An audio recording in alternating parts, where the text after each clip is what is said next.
Okay, the session has been recorded in case you want to watch it again, listen to it again. So today, we're going to be talking about the 3 modules for the week. Okay. And I'm going to be very, very brief since we don't have too much time. One is to talk about the effects of drugs abuse and policy. The second is to look at the history of opium and coca. And we also look at the social and medical history of the 2 drugs. Okay. Now, the whole idea behind taking that approach is that we want to look at the foundation of the problem that we have today. And as I said last week, my objective is not to impress on you what I think is my opinion or what is being done wrong or what is being done right. My objective is to just give you information and to try to place what is going on in context. Whether we are talking about the use of drugs, we put it in context. Whether we are looking at policy, we also put it in context. Okay. I'm going to pull up some files and go through them. For example, when we look at the war on drugs, the question you ask yourself, the war on drugs, is it a new thing? Or some of the effects of drugs on people, is it something new? So when did it all begin? And then you ask yourself, how did these things begin to exist? Okay, who is involved in trying to combat drugs? And I'm going to refer you to the literature to read them. And the reason that I am going through this recording of the lecture is that when I ask certain questions, students essentially just fear off and tell stories that do not answer the question. For example, I've asked the question, why do Native Americans chew cocaine? How did it begin? What got them to chew coca, not cocaine?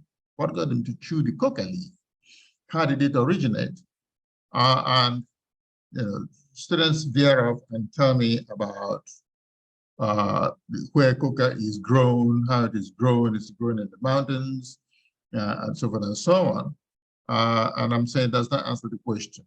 What is the origin of its uses and in different places, and how is it used, and how was it used?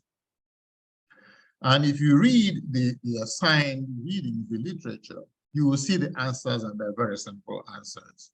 And so my objective is to get you to read the assigned readings. So now we talked about, we're talking about the war on drugs, okay? And the war on drugs is something that involves not only the United States government, but also international agencies and other governments around the world. Now, why is it that we have a war on drugs? Now, it's not that we have a war on drugs because somebody does not like to eat something, and therefore they begin to raise issues about it. For example, you look around, like in the governments of certain countries, certain developing countries, they make laws about you have to wear clothes according to our native customs, and they make rules about them. When in fact, whatever you wear is what you want to wear. It does not do anybody any harm, except maybe in some sense, if we can prove that, demonstrate that. But in the case of psychoactive drugs, we know that they do they do harm to people. People get addicted to them. And it makes people less productive. It changes people's behaviors, and also it impacts society. Now, for that reason, policies are made against drugs. The United States government is involved in its own war on drugs, but since we know that we are looking at the United States much of this time, let's look at also some of the other agencies that are involved in the war on drugs. And I had you all do a discussion on the World Health Organization. The World Health Organization has been part of this war on drugs, okay? And various governments around the world are involved in it. For the simple reason that the drugs we're talking about, or the substances we're talking about, cocaine and opium, they have fairly legitimate uses, okay? But then, there are also uses that are not legitimate because, and so part of why you have problems with the war on drugs is that because there are people who are making non-legitimate uses of these drugs, attempts to control what they do have led to violence. But that is not only the only source of violence. Violence arises because this is a very lucrative market economically. And so this is why this course is called War on Drugs, Public Policy, Economics, and History. Okay. There's an economic story. The economic story is simply that this market is lucrative. And so those involved sometimes want to control the market. They want to control certain segments of the market. And so they engage in violent behavior to kill each other and control the market. Now, because these substances will be helpful, but they're also harmful, an organization like the World Health Organization attempts to look at ways that we can resolve the violence that's involved in drug use. Okay, so they have policies, they have studies, and I would like for you to read through those documents about what the World Health Organization is doing and their own position. And their own position is that the position of the World Health Organization, which is actually an organization out of the United Nations organization, the UNO, is that in as much as we want to combat the non-legitimate production, distribution, and use of these drugs, we should also not so criminalize it. We could find solutions that are more constructive than the confrontational approach. Now, you may or may not agree with them, but at the same time, that is their position. Okay, so question is, what is the origin of these two drugs? So first of all, I'm going to talk about the history. I'm going to pull up a file, which essentially I provided a summary for you. I might eventually put it in forms of the PowerPoint slides, but I'm going to pull up some information and talk out of what I have, okay? The sense that these two substances, cocaine and opium, okay? I'm going to begin with the coca leaf, from which we get cocaine. Now, the coca leaf is, I would say, a product that goes back, its history goes back to hundreds and even thousands of years. This is like, it's a crop, it's a natural crop, vegetation, that grows in South America, South and Central America. And it's has been cultivated by the natives over thousands of years, hundreds of years, okay? At least maybe 1,000 years, 2,000 years back, since the natives were living here. And I ask the question, how did the natives come to get this product? I mean, it goes back to a legend. In fact, legends, different groups of Native Americans have different legends about it. And so I would like for you to look at that legend, but the point of the matter is that because the Native Americans have found this product useful for their own purposes at their own time, they're going to have legends about it, especially because their legends, their societies did not have a system of writing. And so, you know, they will not come up with something that you can document and verify, but you can verify their uses through archaeological studies. One of the legends of the coca leaf is that some beautiful lady had committed some crime and she was being pursued, and then she was killed, and then she was cut into two, and then she began to grow into a leaf. And of course, being a beautiful lady, apparently chewing off of the leaf that she created through her blood became intoxicated. Okay, well, and has all kinds of magical, what do you call it, effects.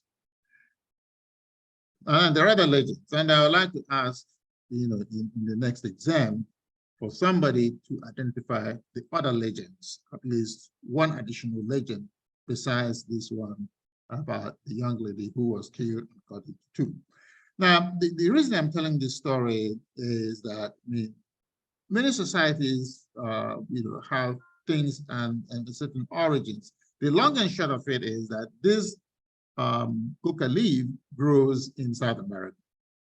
What were the purposes for which the natives were using coca leaves? So using them for two major reasons. One is simply that the coca leaf, when you chew it, is a stimulant. This is number one. And it numbs the cheek, it numbs the muscles. And so because it numbs the muscles, the natives found it a useful leaf so that when they chew it, they're able to walk very long and without feeling hungry. So when you come to think about it now, it goes back to the economics we're talking about, in the sense that it reduces the cost of production. Okay, you can look at it in that pure economic sense. It reduces the cost of production and it enables people to work longer, especially in the high mountains where the air is thin. And so, secondly, it's a stimulant, okay? It's a stimulant in the sense that it also enables people to have energy, okay? And stimulants do that, like a coffee is a stimulant. It keeps you awake. You don't fall asleep. The cola nut is a stimulant. Even cocoa, that is the cocoa from which we make chocolate and things like that, it's also a stimulant, and the stimulants give people energy. And so the natives were using the coca leaf as a stimulant, and they chew it, they're able to work very long. The other reason, the other kind of reason that the Native Americans used the coca leaf was simply that because, as you can see, it's a stimulant, it creates some kind of euphoria in the sense that it kind of like changes the mind and make people see things that are not there. You can say it in that very simple way. And so it was also used by Native Americans as for religious purposes. Okay. And so if you go into ancient religions, people go into a trance and what have you. And so when people are made to chew this coca leaf, whatever trance it sends people into also you know, has its religious and ceremonial implications. And so that was another reason that people began to, another reason that the Native Americans were using the coca leaf. And you can see that because it was so valuable, they had to find a way to say, well, this is a blessing. And in many societies, as they evolved from the ancient world, from the Stone Age until the present, things that enabled people to produce or to have energy, or they found some value in it. Then they asked, they give it some kind of a sacred, place in their societies. Okay, and so the coca leaf was given some kind of sacred place in the societies of the Native Americans, because it helped improve production, and as a stimulant, actually might actually have other medicinal purposes. And as you can see, so also it was used for medicinal purposes to cure headache among Native Americans. Cure headache or stomach ache. If it numbs the stomach, it will numb pain. That's as simple as that. It will numb people's pain. And so before we had modern medicine, the way we have them today, if something numbs pain, it's medicine. Okay. Many medicines we use today do exactly that. They numb the pain. They don't, cause the source of the pain to go away, but at least they make the source of the pain less uncomfortable. Okay, so that's a bit of the history of cocaine among Native Americans. Of course, now we'll fast forward to when the Native Americans encountered Europeans. And so when Europeans arrived here and tried to exploit the local people for labor purposes, one interesting thing that happened was that the native people did not value silver and gold, did not mean anything to them. Among Europeans, silver and gold are valued as instruments of exchange. And so you give it to Native Americans and they are not able to exchange it with each other. They could essentially only exchange silver and gold with Europeans. And for what? For what Europeans have to offer them? But maybe they did not care for what Europeans had to offer. People care for what they understand. And so that is what they're going to exchange for. And Native Americans are not the first people to exchange commodity for commodity. Okay, throughout the history of many societies, salt has been used as a means of exchange. Okay, so you pay people in salt.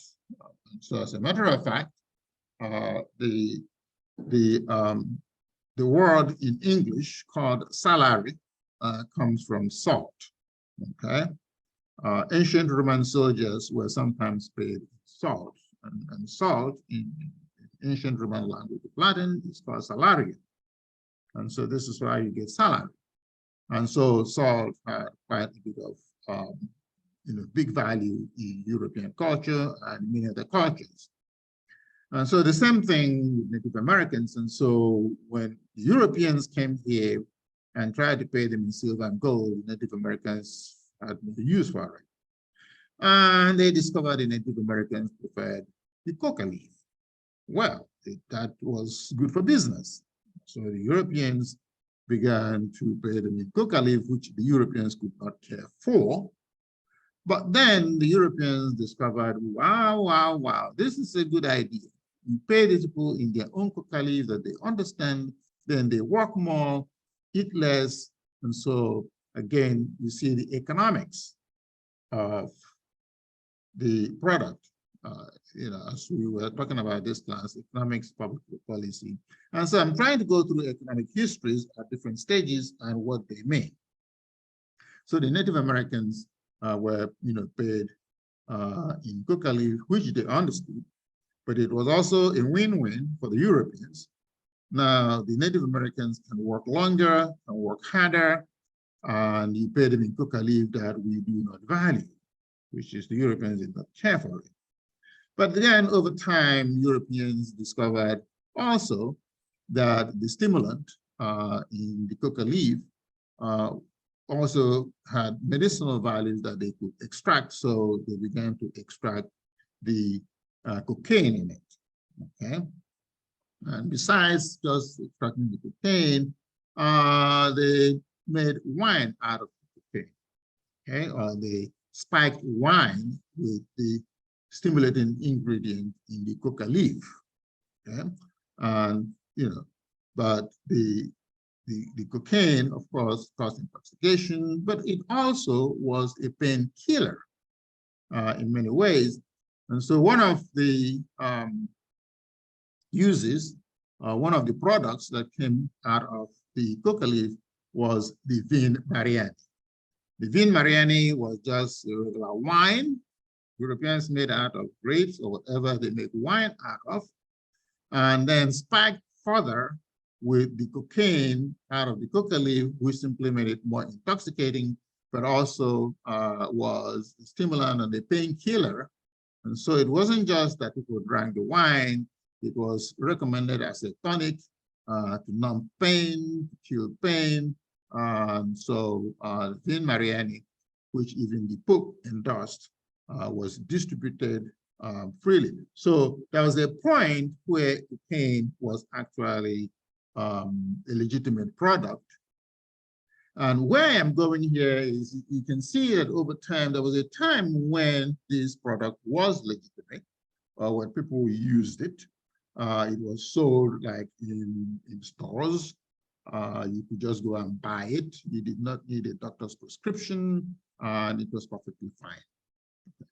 Now, besides the Vin Mariani, and I'm just giving you two examples that I can attest to, was also a spike that was in the wine developed by a chemist, I believe, in Georgia, Mr. Pemberton, who invented or who was the first person to make the Coca-Cola. Now, the Coca-Cola, as you can see, Coca and cola, the Coca comes from the coca leaf, and the cola comes from the African cola nut, which has loads of caffeine. I mean, the cola nut is loaded with caffeine. If you're not used to chewing the cola nut, if you chew it, you will not fall asleep. It will keep you awake. Okay, but the cola nut, in as much as it's a stimulant, it is not psychoactive. It is not at all psychoactive, but it's a stimulant that will stimulate your nerves and keep you awake. And of course, that will need to study if you're a student. I remember back in high school, sometimes some of people, my contemporaries, they chewed the cola nut if they did not want to sleep so they could study. But it was not. It is not a psychoactive thing. In any event, the chemist in Georgia mixed extracts of the coca, which is intoxicating coca, with the stimulant coconut, from cola nut, so as to increase the stimulating effect of the drink. So Europeans found two ways, or several ways to use the coca, which is one for medical purposes, two for getting the Native Americans to work harder, and also their African slaves to work harder and longer. Then, of course, they also made it into a drink. The Coca-Cola, the original Coca-Cola, was not really intended to be an alcoholic drink, because it is not, the Coca-Cola never did contain alcohol, but they contained cocaine, which was psychoactive. And of course, the extract cola nut, which is stimulant, and the caffeine. And so now, eventually, because of the psychoactive effect of the cocaine, because there were complaints in the community that Vin Mariani and Coca-Cola should be removed from the market.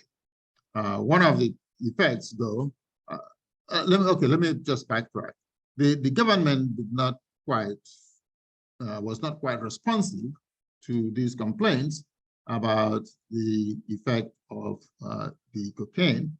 And so at some point, racists in America began to say that Black men would drink the Coca-Cola and go and rape white women.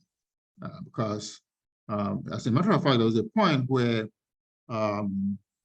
Black folks were forbidden to drink the Coca-Cola. At least it was sold in white dispensing machines or in chemists and what have you. And so the prohibition came in the early 20th century, in the early 1900s. And the hue and cry about the Black sex fiends raping white women gave rise to removing the cocaine out of Coca-Cola, and of course, also out of the Vin Mariani. And so a brand of Coca-Cola was made that did not use the psychoactive ingredients in the coca leaf, but still, up to today, extracts of the coca leaf is still used in making Coca-Cola, except that the psychoactive ingredients were removed. All right, so, and again, my point, what I'm trying to get to up to this point is that the cocaine, which we have, in a sense, we prohibit in American society, at some point had legitimate use, directly as it is. Up to today, it still has legitimate use, okay? It still has legitimate use. It is still grown in such a way, in a controlled way, and whatever ingredient in it is still extracted. The part that is giving trouble is those who harvested, extract the psychoactive ingredient, and people ingest it directly, and it's causing a lot of problems in terms of the effects on society. So, again, I'm trying to just give you a very brief history of cocaine. So now I'm going to give you, again, a brief history of opium, again, to give you the information that, opium comes from way back, okay? Opium is made out of a poppy. That is, you extract I would say, a fluid out of the opium poppy, and it has been produced since the ancient world. So opium goes back all the way to even the times of the pharaohs in ancient Egypt. In fact, the most potent opium from way back in ancient Egypt was produced in the city of Thebes in ancient Egypt. And the narcotic agent in opium is morphine. Okay. Up to today, morphine is used for anesthesia and for making painkillers and what have you, and it's still grown legitimately in a controlled form.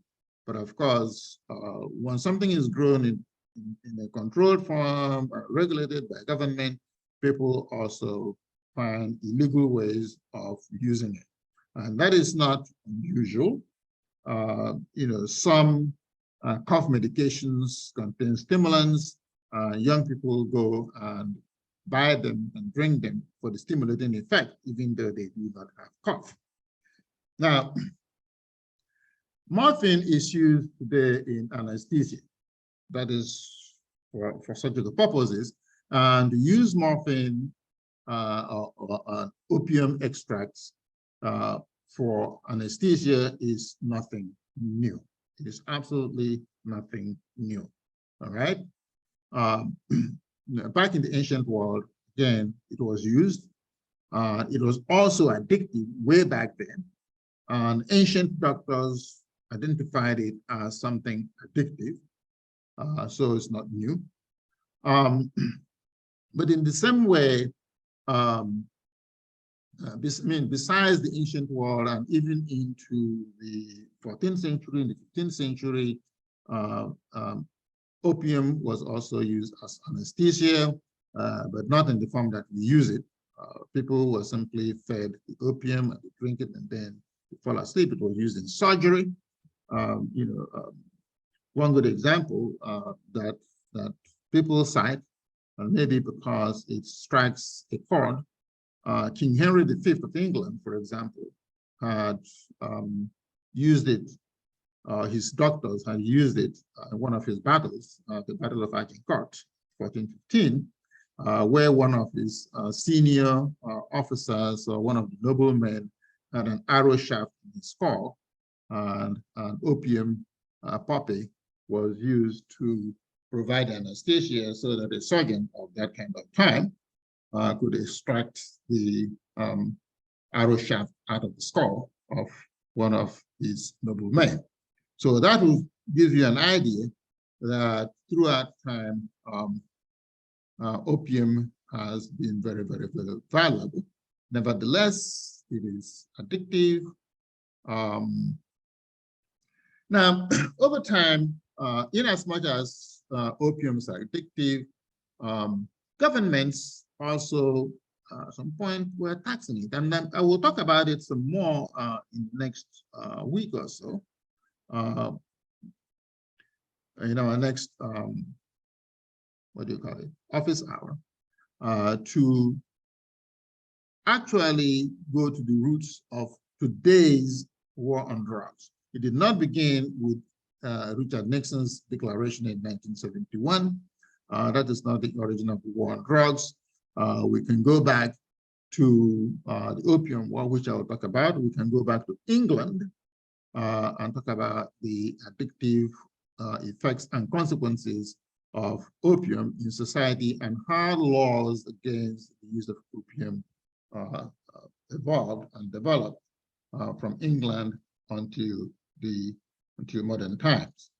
Okay, and very simply, I'm going to sort of summarize that.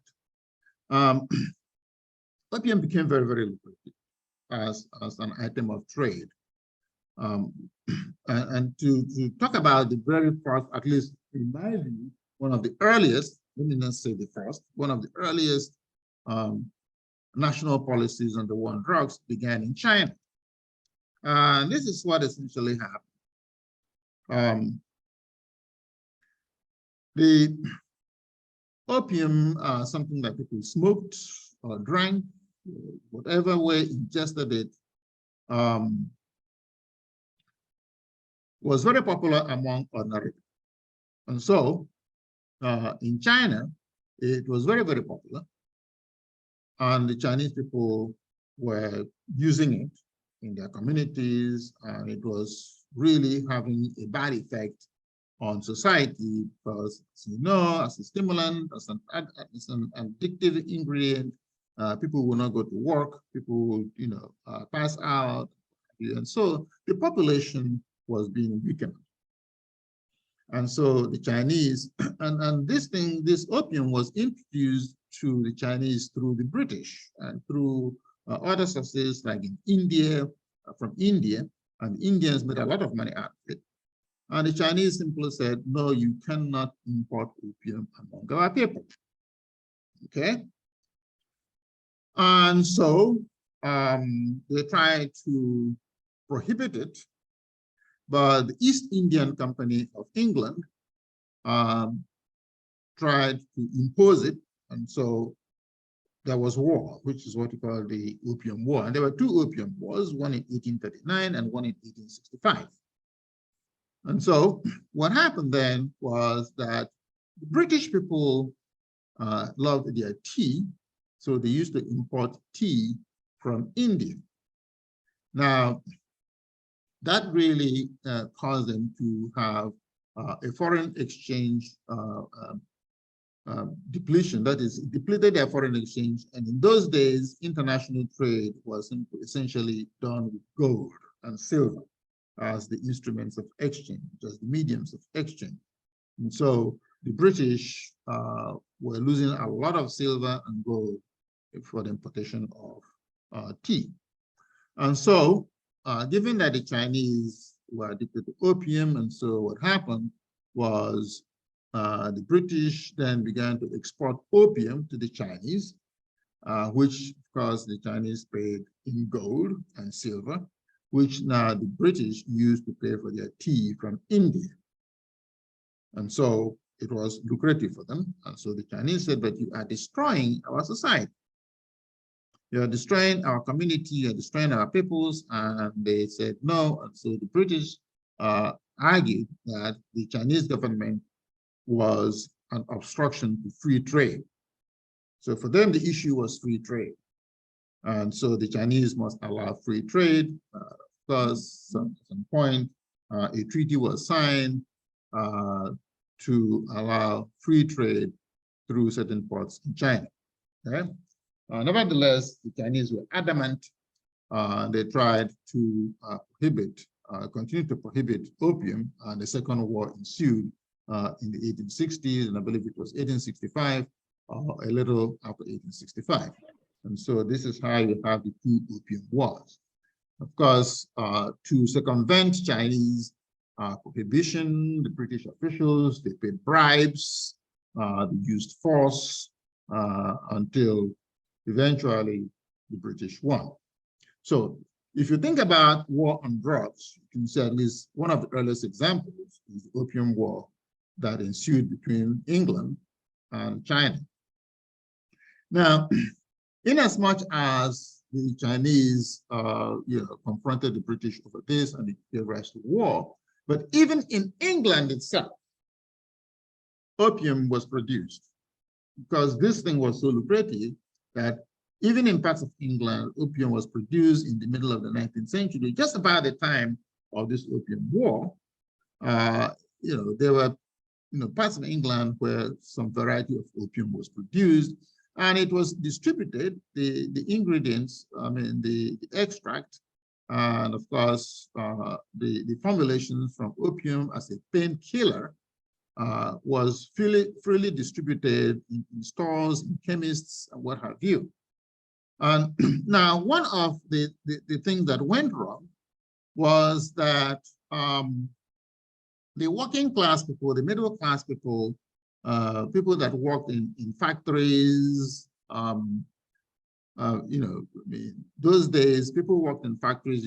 Today, we have 8-hour days. But in those days, people that worked in factories, in manufacturing facilities, had 15-hour days.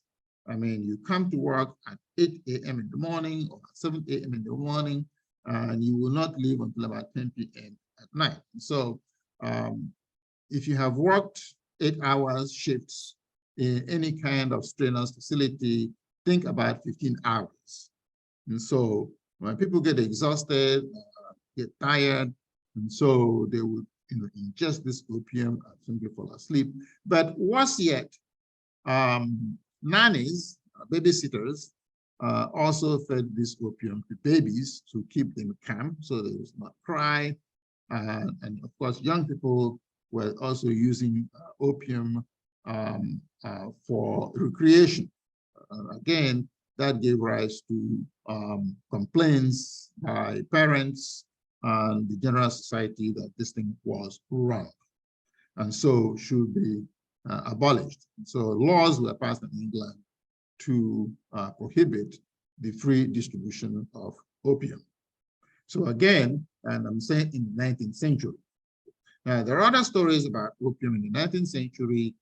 Please read the documents called Poppy Heads and Potions, which is what talks about the opium use in England, but also read the story about, what do you call it?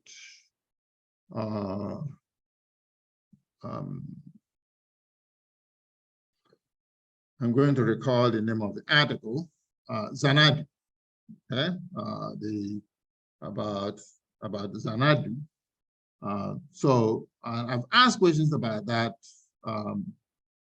Xanadu, and people are telling me that Xanadu is a city in China. That is true, but it has nothing to do with the article, because the article about Xanadu was about euphoria, the use of opium by celebrities like Isaac Newton, that also became addicted to it. They were not using it as recreation, they were using it as a painkiller. People like Sigmund Freud, the psychoanalyst, is very well known. All these people got addicted to opium. Society began to, raise its consciousness about the deleterious effects of these drugs. So, trying to review those, a need for you to actually, try to make sense of the documents, so that you don't just go to the internet, copy some answers, and just put them down on discussions and exams and what have you. Okay, we are running out of time, so I'm going to stop here, and if you have any questions, I will take them.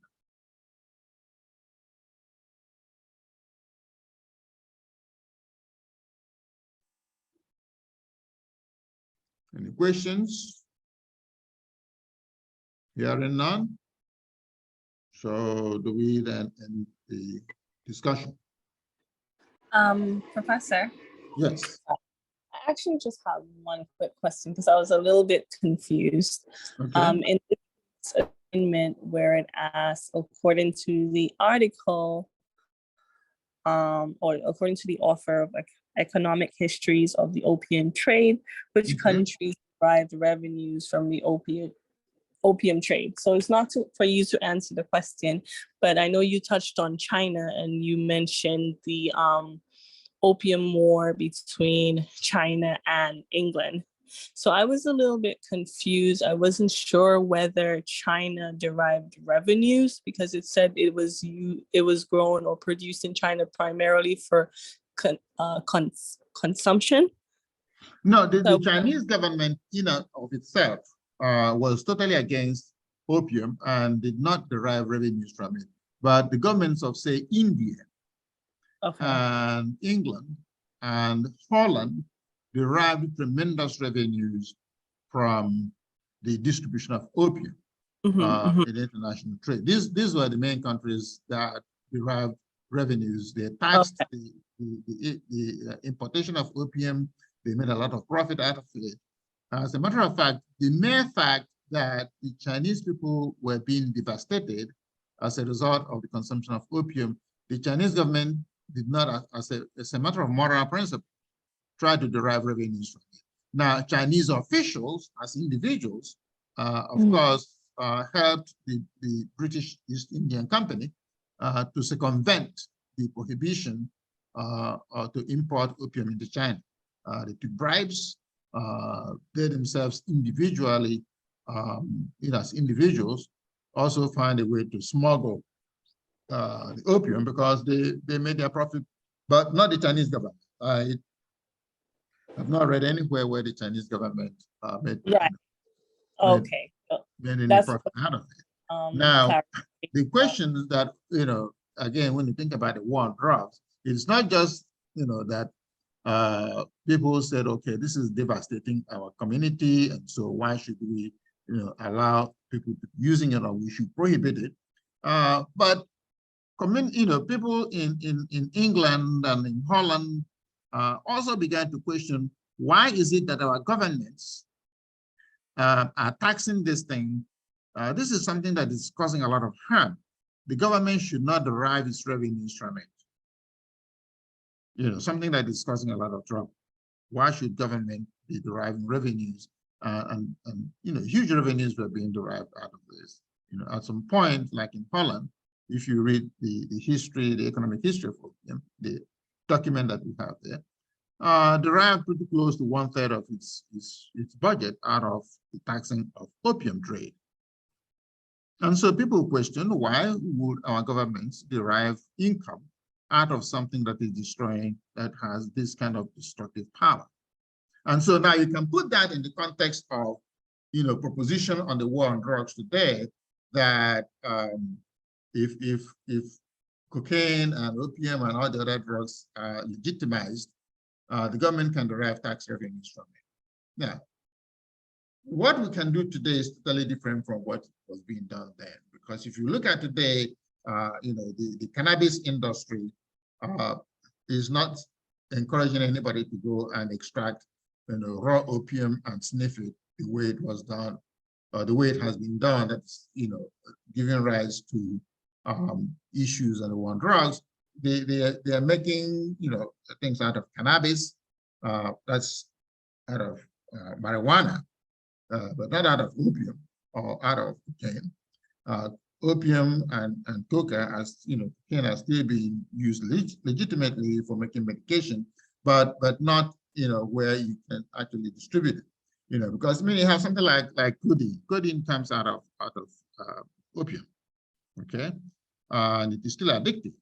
If you have any reason to be in pain and you are given codeine, you can see that if you take it for a few days, it really numbs your stomach. I've been in painful surgery where I took codeine in the hospital many years ago. And after a while, I said, I'm not taking it anymore. I'd rather go through the pain because it just began to spin my head.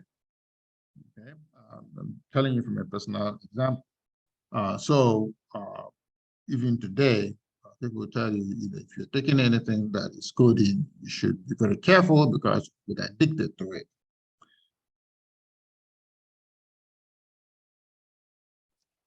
Got it. All right. Okay. Any other questions?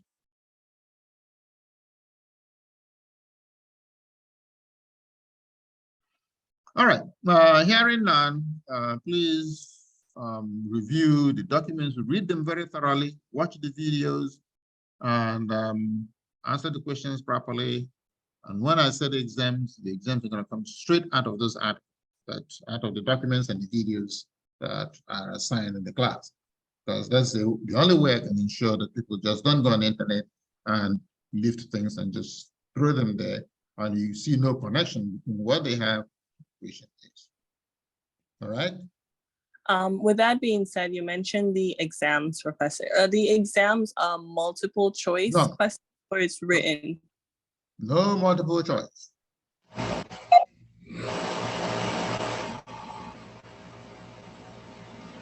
Thank you for clarifying that. All right.